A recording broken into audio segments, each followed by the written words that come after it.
I thank the gentleman from Tennessee. When the cap and tax, national energy tax bill was passed from the House, the Congress went on a break. And when people went home on a break, they found out how much the American people did not like the cap and tax bill that this House passed. In fact, I remember being home. I'm sure a lot of members had this moment, both people who voted for it and voted against it. You go in the grocery store, somebody might recognize you. They'd look around. They'd walk up and they'd say, "Are you my representative?" And you'd say, "Yes." And they'd look at you, they'd look around again, and they'd say, "Dude, this is crazy. This cap and tax is crazy." And I would just say, yes, it is. And I'd say, especially in Michigan, our state, where we have a 15.2% unemployment rate, where we are a manufacturing giant now in difficult times, why the federal government would make it harder to manufacture in the United States.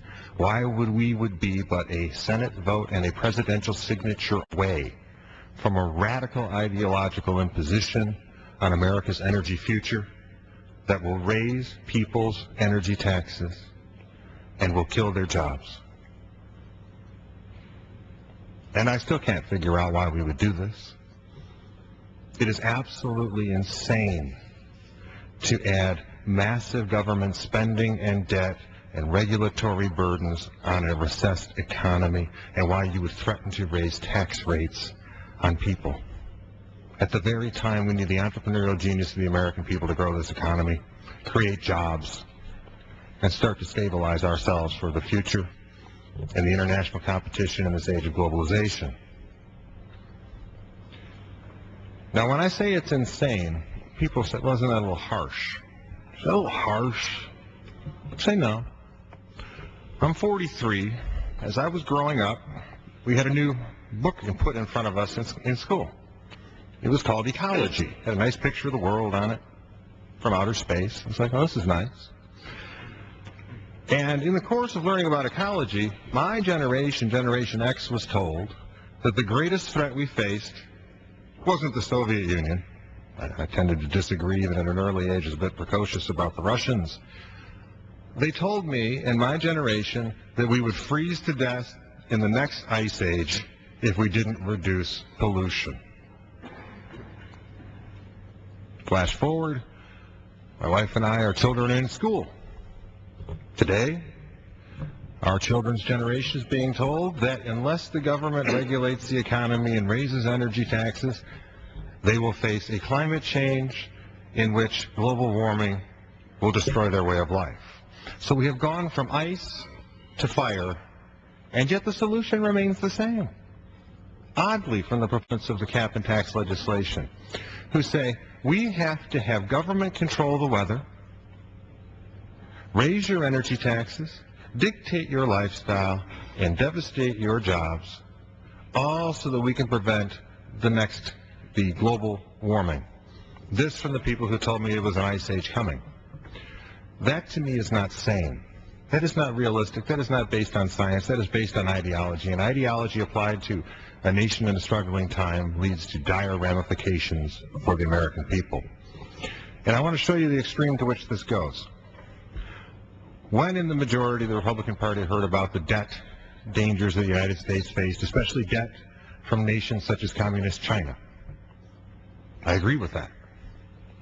Now that the Democratic majority and President Obama are racking up unprecedented levels of debt and unprecedented levels of spending, I want to show you what the Commerce Secretary said about cap and trade regulations in our relations with communist China. This is from the Wall Street Journal. And I quote, "But yesterday, Commerce Secretary Gary Locke said something amazing. U.S. consumers should pay for part of Chinese greenhouse gas emissions." You see, the communist Chinese, in one of the ironies of life, are tending to protect their manufacturing base more than the free market United States from governmental intrusions, regulations, and taxation.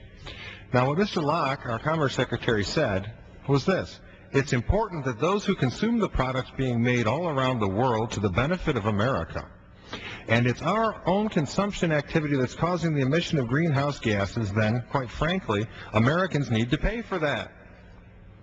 I want you to think about this.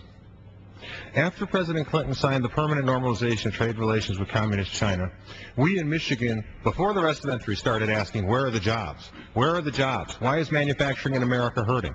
Why is it going offshore? Why is it going? Where is it going? We knew where it was going. It was going to Communist China. So we have a twofer here. We have a twofer here. We have the Commerce Secretary saying that he doesn't seem to mind that the jobs are going over there. And that what we really need to do is, if the United States decides to continue to pass legislation that impedes and impairs and harms its manufacturing base, not that we should seek fair trade with Communist China, but what we should do is borrow money from Communist China with interest to pay them for their greenhouse gas emissions, to get them to adopt the very thing that the American people do not want to adopt in America. I want to think about this. I'm going to borrow money with interest from Communist Chinese to give to them, so they can be environmentally sound. Now, I do not understand why, given what happens to our party here in the House, why the Commerce Secretary did not say that Communist China is the party of no. I think that would have been appropriate. But I also would not expect that from an administration whose vice president says we have to keep spending to keep from going bankrupt. I had no idea that that meant that not only would he spend the money here, he'd spend the money over in Communist China and borrow from them to give it back, leaving you, the American taxpayer, with the interest. And it also would not be surprising to me from an administration who said we have to spread the wealth around. I don't think the president said quite how far he was going to spread your wealth. I don't remember him saying that the world will be a better place if we take U.S. taxpayer money, send it to Communist China to make red bureaucrats green. I would have liked to have heard that. I'm sure a lot of people would have liked to have heard that around October of last year, where their money was going to wind up, rather than have it announced now by our Commerce Secretary. The frustration that the American people feel is that they realize our prosperity comes from the private sector, not the public sector. They understand that we do not want a radical cold turkey shift from fossil fuels into some nebulous green energy future.